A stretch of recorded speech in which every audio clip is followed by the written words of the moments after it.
Thank you for that very generous introduction. Yes, and you're right. I come from Washington, D.C., but I'm originally from London, England.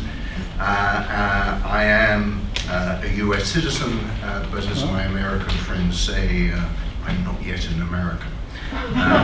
It's a work in progress, and how much I'll achieve, I don't know. But the attitude of the United States is that immigrants contribute to the country. I contribute my accent. I think, on the whole, that my contribution will be unnoticed in the great scheme of things. There are many slices of the Middle East that one can talk about, but I just want to take one slice through today's Middle East. In Q&A, I'm quite prepared to try and connect that slice to the other aspects of the Middle East, if I can. The issue that I have at the moment sort of is a basis of my own career. As explained, I was in Iran during the revolution and the hostage crisis, accumulatively for about 11 months.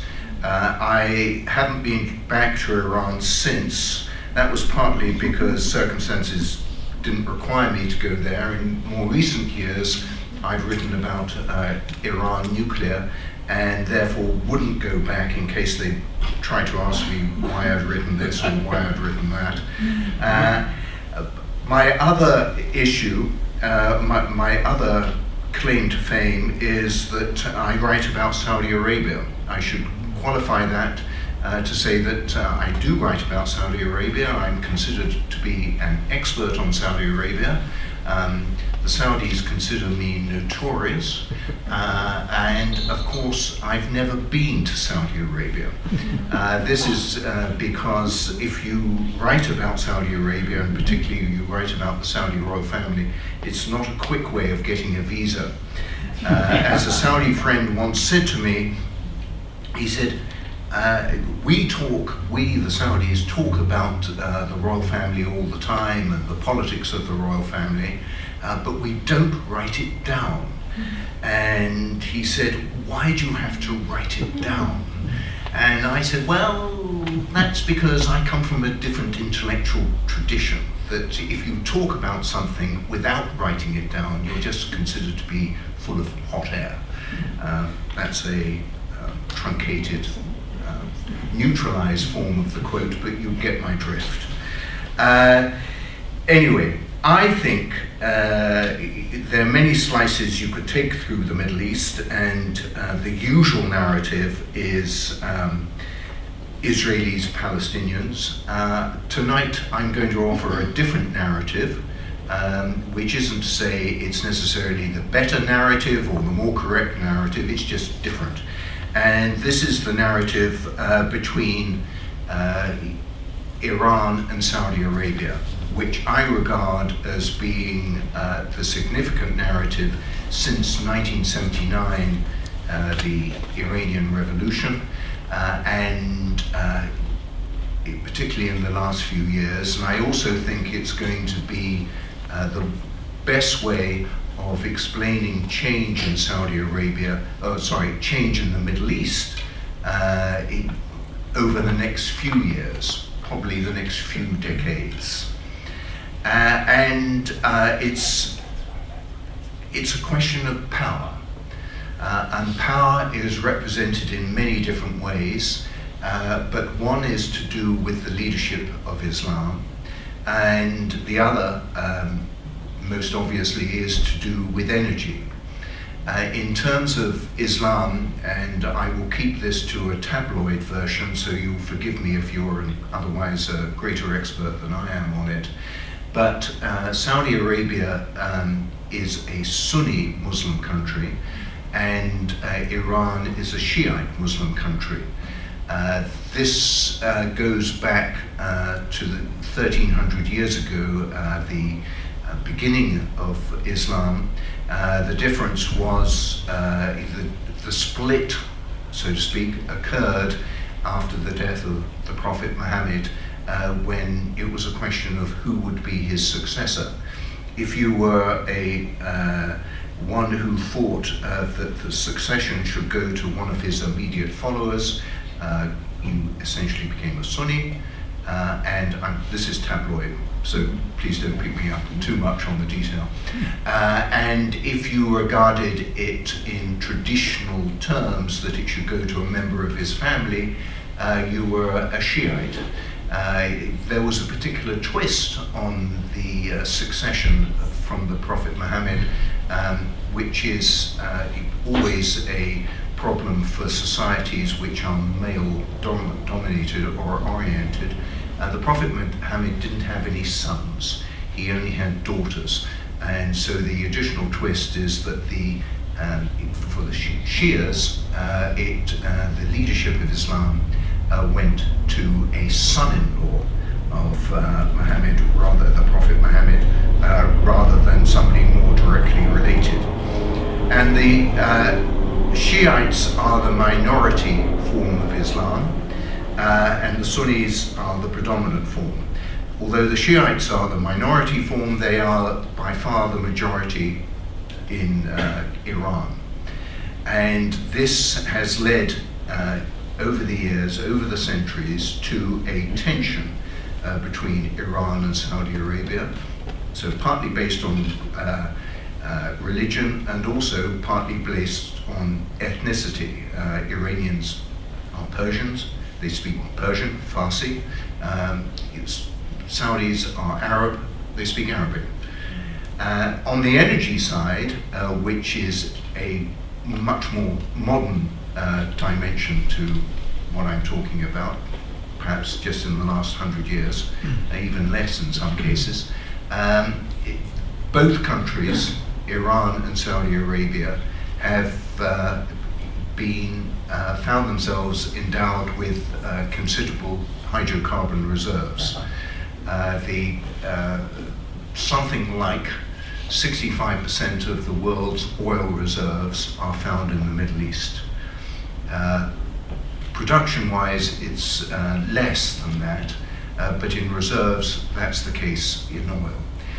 For natural gas, the other main hydrocarbon other than coal, but coal really isn't in the Middle East,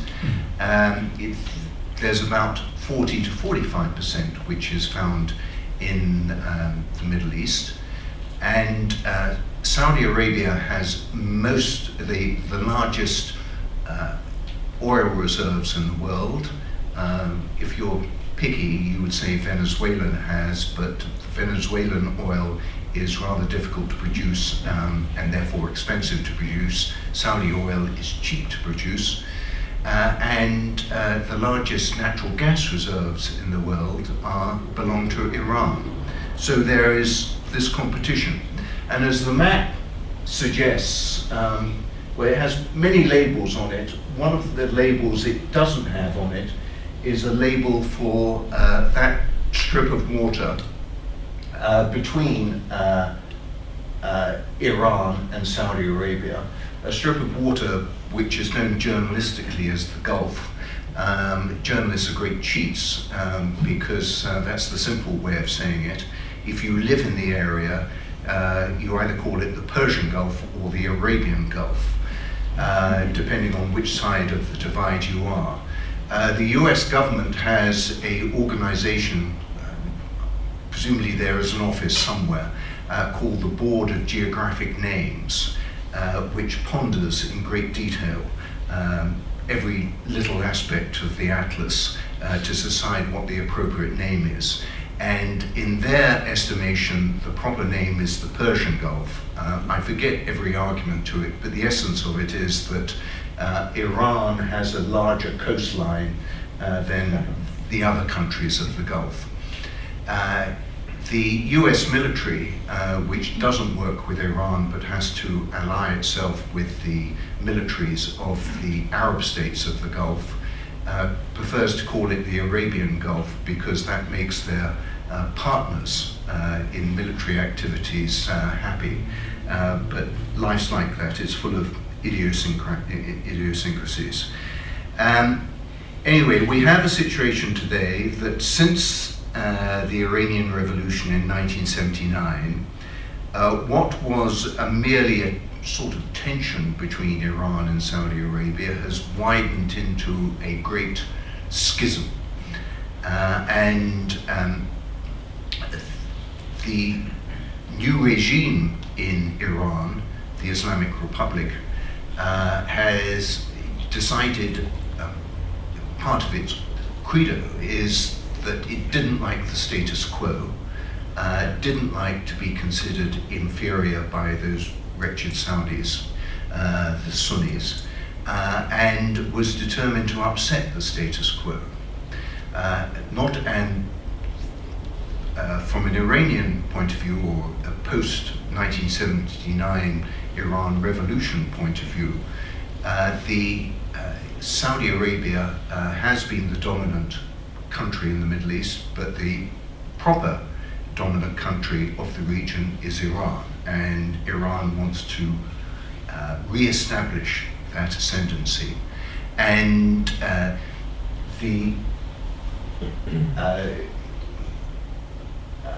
that's what they've been working to do.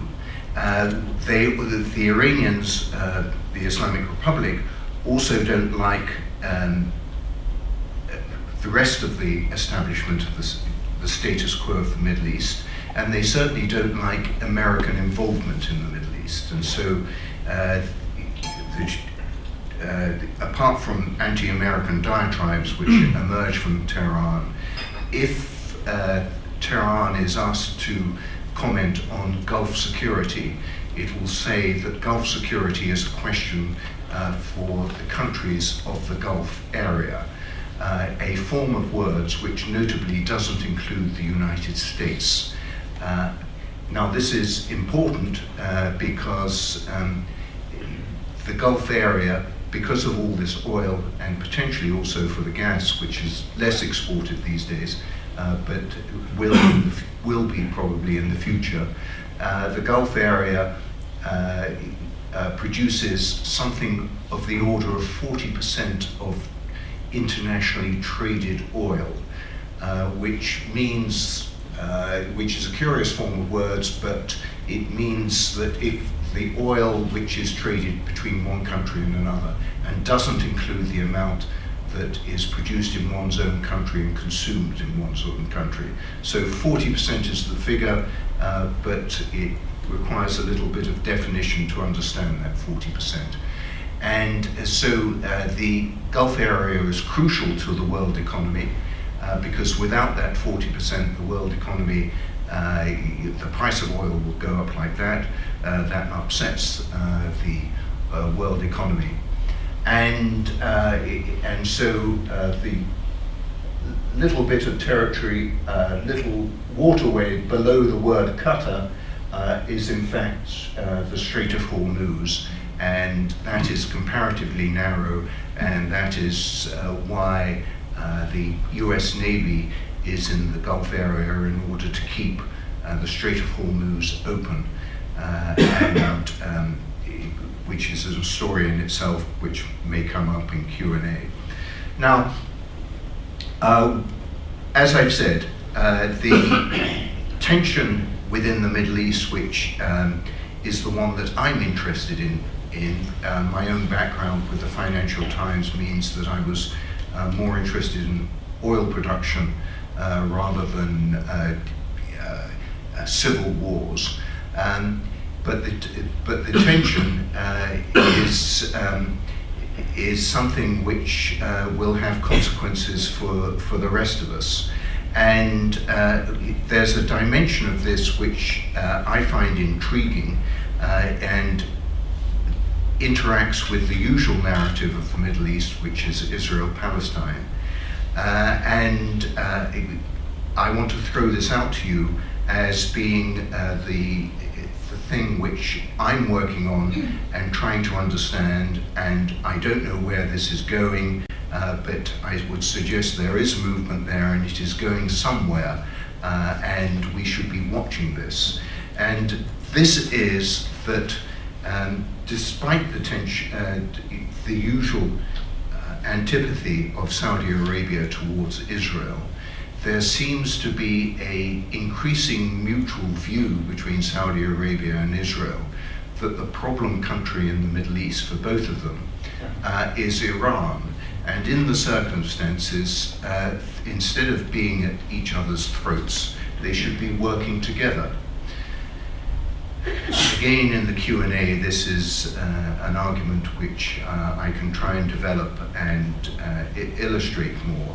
But there have been a variety of meetings in public over the last couple of years between Saudis and Israelis. Until a couple of years ago, this was totally unheard of and complete nonsense to even think about it. The main character on the Saudi side involved has been a man called Prince Turki Al Faisal, who was for many years the head of Saudi intelligence, about 20 years plus. He then became the Saudi ambassador to London and later became the Saudi ambassador to Washington, D.C. As his name suggests, he was also a son of a king. And he has been meeting Israelis. He met a former Air Force commander in Brussels for a video discussion. He met a former minister in Cambridge, Massachusetts at Harvard for another discussion. And earlier this year, in April in Washington, he was a guest of honor at my own institute's annual fundraising dinner. And at the institute fundraising dinner, he had a conversation, a moderated conversation with an Israeli, a former retired Israeli Major General and former National Security Advisor to Prime Minister Benjamin Netanyahu. This man was called Yaakov Amidror, and they had a discussion about where the Middle East was going. And the essence of what they said was concentrated on Israel and Palestine, but the subtext of what they said was Iran. That's clearly why it was Prince Turki Al Faisal had agreed to come to the Institute dinner. It's on the website of my institute and it's on YouTube, so you can see it if you want. It starts off, incidentally, parenthetically, with Turki Al Faisal making a comment in reference to an earlier meeting he had had with, which was an off-the-record meeting with myself and my colleagues at the Institute a few months earlier, in which he had said, and he repeated it at the Institute, the Institute dinner, that he was happy to arrange visas for us to go to Saudi Arabia. And I challenged him in the earlier meeting to say, you would arrange a visa for me to go to Saudi Arabia? And he had said, yes, I will arrange a visa for you, but once you're there, we would keep you. Yeah. You laugh. He thought it was funny as well. I wasn't quite sure what was funny. Anyway, there have been other meetings as well. There's another Saudi called Anwar Eshki, not a prince, but a retired Major General in the Saudi military, who's also had a couple of public meetings with Israeli figures, the most recent of which took place in Jerusalem about a couple of months ago.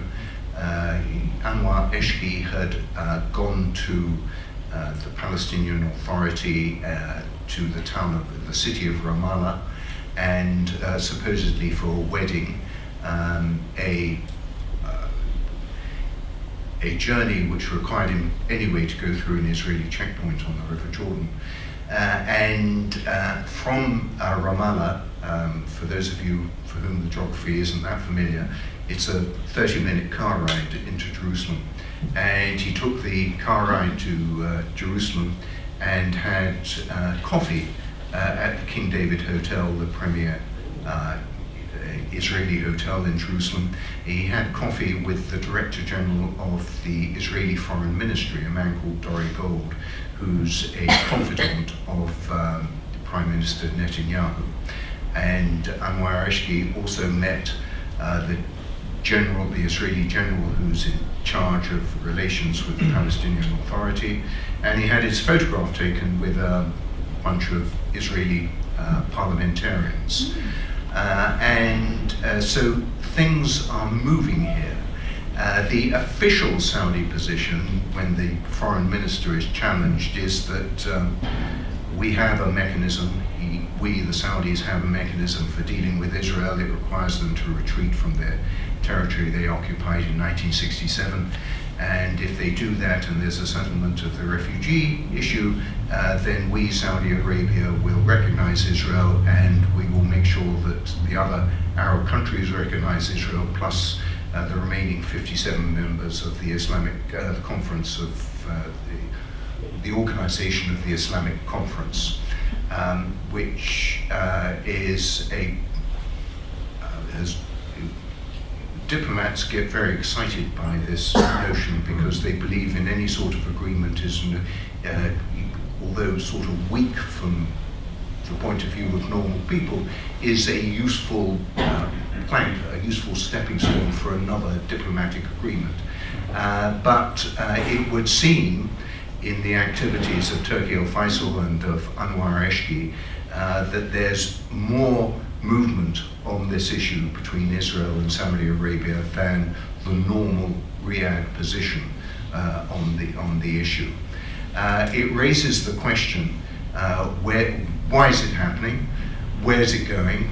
At what speed is it going? What is going to be the next bit of news out there to either confirm what is happening or to develop from this level of what is happening? I can only begin to guess at many of these answers and say, let's wait. The advantage for this is that there used to be a time that you could forget about Saudi Arabia for 6 months at a time and then catch up with it. There are many things happening in the Middle East at the moment, and six months at a time is not a time. Within that time, several things are happening. There's one other additional ingredient to this, which is where I'll stop before opening it up to Q&A. There's a key character in Saudi Arabia these days. The key character traditionally in Saudi Arabia is a man called the king. This has always been the case up until now, and the king was usually an old man. There is still a king. He's called King Salman. He's 80 years old. He's showing his age, both physically and apparently mentally. He will eventually, notionally, be replaced by the Crown Prince, who is a nephew of his. But everybody's money, including mine, is that he will be replaced by his own favorite son, who's a comparative youngster called Mohammed bin Salman, who has just turned 31. He's and has only had a government position since his father became king last year, but he's the Minister of Defense, and he's also the head of the Economic and Development Council, a crucial decision-making body which, apart from anything else, decides on oil policy. And so the ingredient for Mohammed bin Salman to this discussion is that he was in Washington in June, where he had a series of meetings with the president, secretary of this, secretary of that, and also went up to what is known as the Hill, which is Congress, And in at least one of those meetings, supposedly off the record, but off the record's a funny thing, isn't it? When somebody reports back to you what's mentioned. As a senator asked him, and what's your view on Israel? And he made his response was along the lines of the Palestinians are still of great concern to us, but our relationship with Israel is a separate thing. And the word which fascinated me was relationship. So far in this discussion this evening, I've talked about contacts. There's a difference in my mind, between contacts and relationship. But apparently, there might be a relationship going on. And this is fascinating. It changes the way that I think we should look at the Middle East. I'm not sure if it changes the way that the Middle East is going to go, and whether this will be a dead end or a failed hope or a mistake. But it's certainly new, and there's a lot of bad news and sad news which comes out of the Middle East on a daily basis. It might well be the case that this is a little bit of good news which comes out of the Middle East. And on that note, I will stop, but there are, I suspect, many questions, but I hope